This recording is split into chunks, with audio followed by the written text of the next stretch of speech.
పల్నాడు జిల్లాలో అనుమతులు లేని అనధికార భవన నిర్మాణాలు మరియు అక్రమ లేఅవుట్లపై కఠిన చర్యలు తీసుకోవాలని జిల్లా ఇన్ఛార్జ్ కలెక్టర్ సంజనా సింహ అధికారులను ఆదేశించారు.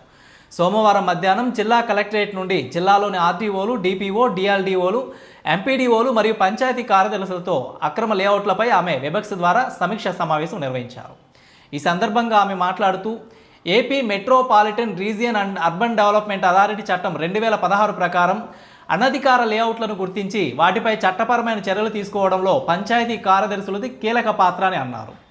ప్రభుత్వం జీఓఎంఎస్ నంబర్ 5 ద్వారా స్థానిక సంస్థలకు ఈ చట్టంలోని పలు సెక్షన్ల కింద ప్రత్యేక అధికారాలను కల్పించిందని, దీనిని ఉపయోగించుకొని నిబంధనలకు విరుద్ధంగా సాగుతున్న పనులను నిలుపుదల చేయడం, సీలింగ్ మరియు కూల్చివేత ఉత్తర్వులు జారీ చేయడంలో వెనుకాడకూడదని స్పష్టం చేశారు. ఆమోదించబడిన ప్లాన్లకు భిన్నంగా నిర్మాణాలు చేపడుతున్న వారిని నియంత్రించేందుకు క్షేత్రస్థాయిలో క్రమం తప్పకుండా తనిఖీలు నిర్వహించాలని అన్నారు.